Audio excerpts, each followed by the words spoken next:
Selamat pagi, siang, sore, ataupun malam. Perkenalkan kami dari kelompok SGDA 5 ingin mempresentasikan hasil dari student project kami dalam blog Medical Professional dengan judul Aspek Medico-Legal Pelayanan Medis Telemedicine. Sebelum itu, saya izin untuk memperkenalkan anggota SGDA 5. Yang pertama ada Brahmantia dengan 3 digit NIM terakhir 105. Kedua ada Andre dengan 3 digit NIM terakhir 107. Lalu ada saya, Leonard, dengan 3 digit NIM terakhir 109. Lalu ada Sharon dengan 3 digit NIM terakhir 111. Lalu ada Vanessa dengan 3 digit NIM terakhir 113. Ada Canon dengan 3 digit NIM terakhir 115. Ada Imelda dengan 3 digit NIM terakhir 117. Lalu ada Hanida dengan 3 digit NIM terakhir 119. Lalu ada Ode dengan 3 digit NIM terakhir 121. Ada Tirza dengan 3 digit NIM terakhir 123. Ada Amanda dengan 3 digit NIM terakhir 125. Ada Silver dengan 3 digit NIM terakhir 127. Dan terakhir ada Teresia dengan 3 digit NIM terakhir 129. Adapun outline pembahasan dari student project yang telah kami buat adalah pertama, bab 1 pendahuluan, berisikan latar belakang, rumusan masalah, tujuan dan manfaat. Lalu bab 2 tinjauan pustaka yang terdiri dari subbab pertama telemedicine, lalu hak dan kewajiban pasien dalam telemedicine, hak dan kewajiban dokter dalam telemedicine. Yang keempat ada jaminan mutu dan kepatuhan terhadap regulasi telemedicine, dan yang kelima terkait dengan kelebihan dan kekurangan penerapan aspek mediko-legal dalam telemedicine.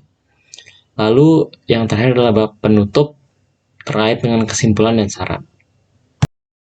Baik, selanjutnya saya akan Prasetya Kurniawan dengan 3 digit NIM terakhir 115 akan membahas mengenai latar belakang dari student project ini. Pandemi COVID-19 telah mengubah cara manusia menjalankan berbagai kegiatan. Sebelumnya, sektor seperti pendidikan dan juga perdagangan dilakukan secara langsung, namun kini beralih ke sistem seperti daring dan hybrid. Sektor kesehatan juga mengalami transformasi dengan hadirnya telemedicine yang memungkinkan layanan kesehatan jarak jauh melalui teknologi komunikasi. Telemedicine juga memfasilitasi konsultasi, diagnosis, dan juga pengobatan tanpa perlu tatap muka, sehingga meningkatkan aksesibilitas dan efisiensi, terutama di daerah terpencil. Di Indonesia sendiri, telemedicine telah didukung oleh Peraturan Menteri Kesehatan Nomor 20 Tahun 2019. Namun, telemedicine menghadapi tantangan seperti privasi data pasien, tanggung jawab hukum tenaga medis, dan kurangnya regulasi. Juga, diagnosis melalui telemedicine mungkin tidak seakurat pemeriksaan secara langsung, sehingga perlu kajian lebih lanjut tentang prinsip dan aspek hukum dari telemedicine. Selanjutnya akan dilanjutkan oleh teman saya. Baik, perkenalkan saya Muhammad Novel Riza Andri Nugroho dengan 3 digit NIM terakhir 107. Di sini saya akan menjelaskan tentang rumusan masalah yang dibahas pada student project ini. Yang pertama, apa makna dari telemedicine? Yang kedua, bagaimana penerapan aspek mediko-legal dalam telemedicine?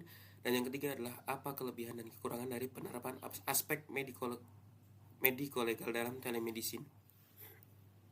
Lalu ada tujuan. Yang pertama, mengetahui makna telemedicine. Yang kedua, mengetahui dan memahami aspek mediko-legal dalam telemedicine. Dan yang ketiga, mengetahui kelebihan dan kekurangan telemedicine terkait aspek mediko-legal. Lalu manfaat. Yang pertama, manfaat bagi penulis yaitu memahami terkait telemedicine dan kelebihan maupun kekurangan penerapan aspek mediko-legal dalam telemedicine.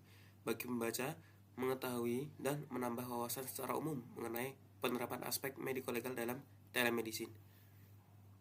Telemedicine adalah penggunaan pertukaran informasi medis dari satu lokasi ke lokasi lain melalui komunikasi elektronik untuk meningkatkan status kesehatan klinis pasien. Definisi luas ini berfokus pada pertukaran jenis informasi tertentu terkait kesehatan. Cara komunikasi yang digunakan itu menggunakan elektronik dan tujuan umum untuk meningkatkan status kesehatan daripada menjadi sangat spesifik tentang detail teknis. Telemedicine memiliki manfaat untuk dapat memudahkan orang untuk mendapatkan perawatan preventif dan membantu kesehatan jangka panjang mereka. Beberapa kegunaan telemedicine yaitu konsultasi pasien online, pengendalian jarak jauh, perawatan keperawatan telehealth, rehabilitasi fisik, serta psikiatri jarak jauh. Ini memungkinkan pilihan perawatan kesehatan yang lebih baik dan dapat meningkatkan kualitas serta kinerja layanan darurat, mengurangi waktu dalam melakukan diagnosis, dan menghemat biaya baik bagi dokter maupun pasien dengan mengoptimalkan prosedur klinis dan mengurangi biaya perjalanan ke rumah sakit. Berdasarkan manfaat-manfaat tersebut, teknologi telemedicine ini memiliki potensi besar bagi pasien di daerah terpencil.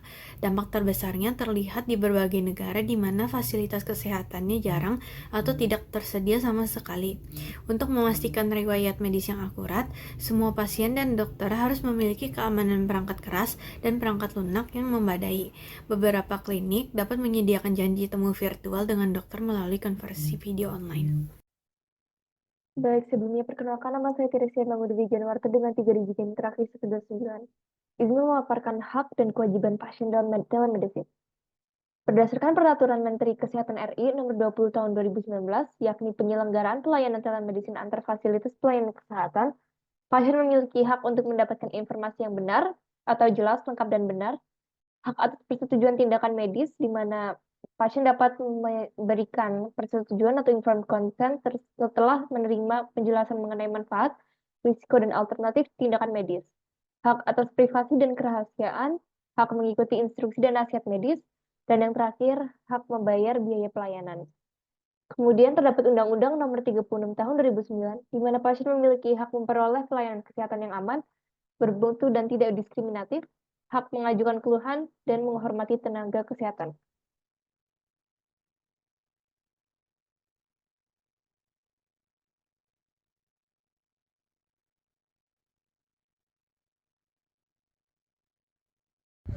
Selanjutnya ada hak dan kewajiban dokter dalam telemedicine.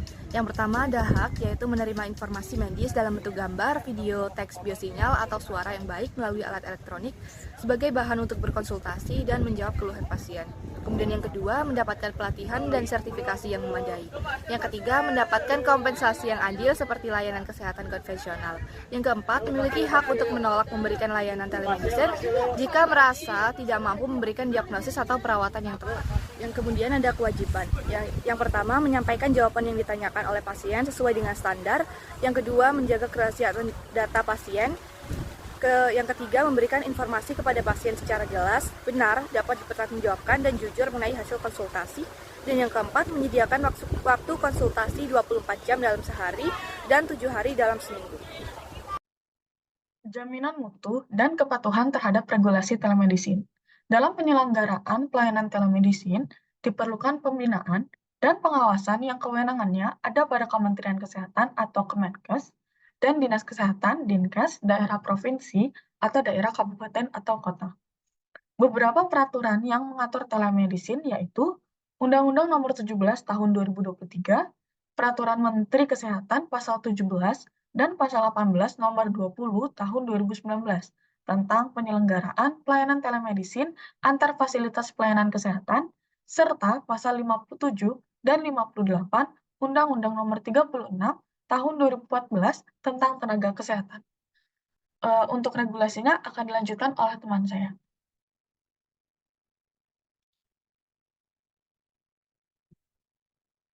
Baik, kemudian ada Undang-Undang Nomor 17 Tahun 2023 yang menerangkan tentang kesehatan di Indonesia, memberikan kerangka hukum yang spesifik untuk pengaturan telemedicine. Undang-undang ini mengamanatkan bahwa layanan telemedicine harus memenuhi standar mutu pelayanan kesehatan yang telah ditetapkan, termasuk kualifikasi dan kompetensi tenaga kesehatan yang terlibat. Regulasi tersebut juga mencakup persyaratan teknis terkait infrastruktur dan keamanan teknologi informasi yang digunakan dalam layanan telemedicine.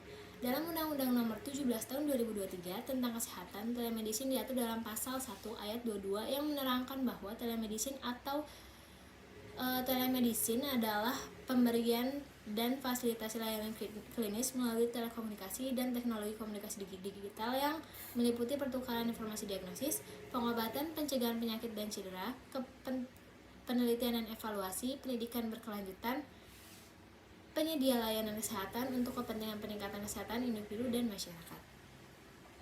Kemudian untuk jaminan mutu dan kepatuhan terhadap regulasi telemedicine, berdasarkan Undang-Undang Nomor 17 Tahun 2023 tentang kesehatan dapat dicapai dengan memenuhi beberapa persyaratan.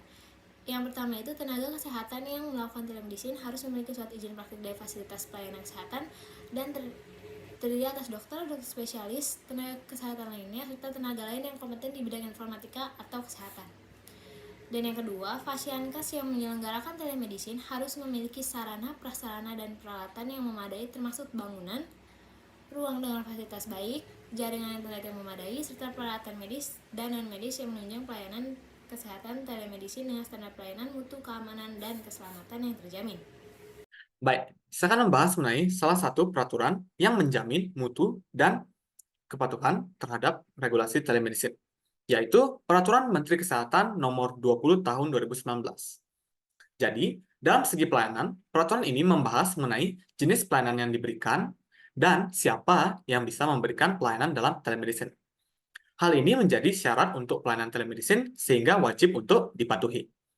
Peraturan ini memaksa agar setiap pelayanan telemedicine harus memenuhi syarat registrasi yang diajukan pada Menteri melalui Direktur Jenderal. Kemudian, dalam segi hak dan kewajiban, peraturan ini dengan jelas membahas tentang hak dan kewajiban pemberi konsultasi dan hak dan kewajiban peminta konsultasi, seperti kewajiban pembayaran sehingga tidak ada penipuan, manipulasi, ataupun kesalahpahaman.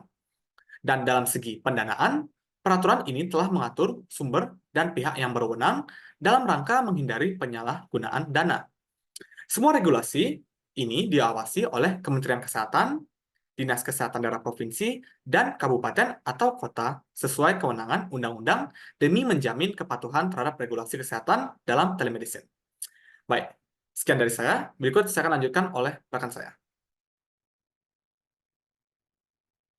Baik, selanjutnya pasal 7 dari PMK 20 tahun 2019 mengatur tentang hak dan kewajiban fasilitas kesehatan pemberi konsultasi dalam pelayanan telemedicine, di mana haknya adalah menerima informasi medis dan mendapatkan imbalan jasa, dan juga wajib untuk menyampaikan jawaban konsultasi dan atau memberikan keahlian sesuai standar, menjaga kerahasiaan data pasien, memberikan informasi yang jelas, benar, dapat dipertanggungjawabkan dan jujur, dan harus menyediakan waktu konsultasi 24 jam sehari dan 7 hari dalam seminggu.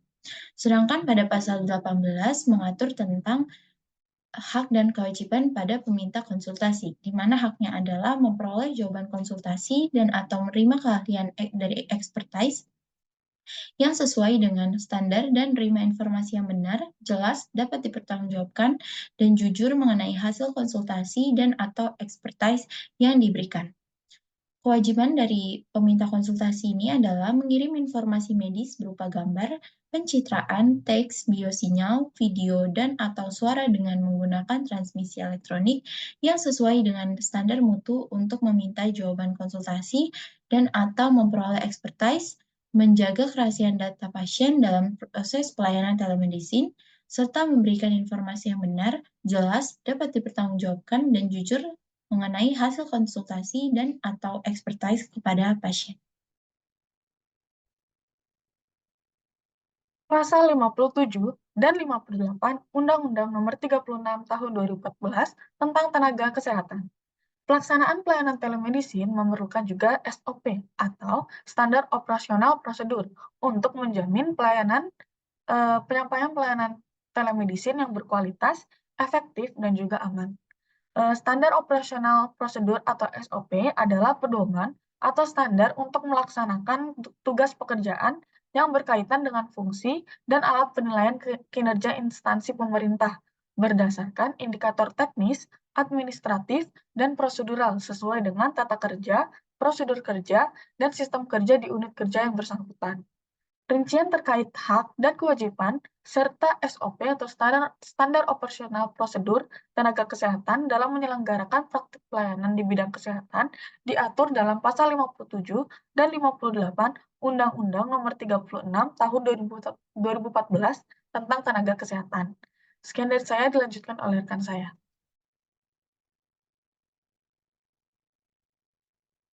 Selanjutnya, kelebihan penerapan aspek medico-legal dalam telemedicine. Yang pertama, terdapat asuransi malpraktik. Kedua, melindungi informasi kesehatan pasien. Ketiga, memastikan pasien mendapatkan layanan sesuai standar. Yang keempat, sistem elektronik yang dipakai dapat dipastikan keamanannya. Selanjutnya saya akan menjelaskan kekurangan dari penerapan aspek mediko-legal dalam telemedicine. Yang pertama adalah lisensi dan perizinan. Yang kedua, akreditasi sarana dan peralatan. Yang ketiga, persetujuan tindakan medis. Yang keempat, keamanan dan kerahasiaan data. Yang kelima, standar prosedur operasional. Yang keenam, asuransi dan tanggung jawab. Yang ketujuh, dokter harus memiliki asuransi. Baik, yang selanjutnya adalah kesimpulan. Yang pertama, telemedicine memungkinkan pertukaran informasi medis melalui komunikasi elektronik untuk meningkatkan akses dan juga kualitas perawatan kesehatan. Lalu yang kedua, hak dan kewajiban diatur oleh regulasi seperti Peraturan Menteri Kesehatan Republik Indonesia Nomor 20 Tahun 2019 dan juga Undang-Undang Nomor 36 Tahun 2009. Lalu yang ketiga, dalam memberikan layanan telemedicine, dokter atau pemberi layanan memiliki hak untuk menerima informasi medis dari pasien dan juga hak untuk menolak memberikan layanan jika merasa tidak mampu. Dokter juga memiliki kewajiban untuk menjaga kerahasiaan data dari pasien, lalu memberikan informasi yang jelas dan benar kepada pasien, dan juga menyediakan waktu untuk konsultasi. Lalu yang keempat, penyelenggaraan telemedicine memerlukan pengawasan ketat dari Menteri Kesehatan dan juga Dinas Kesehatan Daerah untuk memastikan bahwa kepatuhan terhadap regulasi termasuk standar keamanan data dan juga kualitas layanan. Kemudian yang kelima, telemedicine menawarkan kelebihan seperti perlindungan melalui asuransi malpraktik bagi dokter dan juga perawat, dan juga pengamanan informasi kesehatan yang kuat. Tetapi, terdapat tantangan yang dihadapi termasuk kebutuhan akan lisensi yang jelas, kemudian persetujuan tindakan medis dari pasien, dan juga keamanan data yang memadai untuk mencegah risiko mediko-legal. Selanjutnya adalah saran. Untuk meningkatkan pemahaman mengenai aspek mediko-legal pelayanan medis telemedicine, terdapat saran yang dapat diusulkan, yaitu untuk mendalami lebih lanjut implikasi hukum yang relevan dalam praktik telemedicine, termasuk tinjauan mendalam terhadap regulasi yang ada di Indonesia, serta perbandingannya dengan praktik internasional. Kemudian juga diperlukan analisis yang komprehensif terhadap hak dan juga kewajiban pasien serta dokter dalam konteks telemedicine. Kemudian juga mengenai penyusunan SOP yang jelas dan sesuai standar, dan juga disarankan untuk menggali lebih dalam mengenai kelebihan dan juga kekurangan penerapan aspek mediko-legal dalam telemedicine untuk memberikan pemahaman yang lebih komprehensif dan dapat dijadikan acuan bagi pengembangan kebijakan dan praktik telemedicine yang berkelanjutan.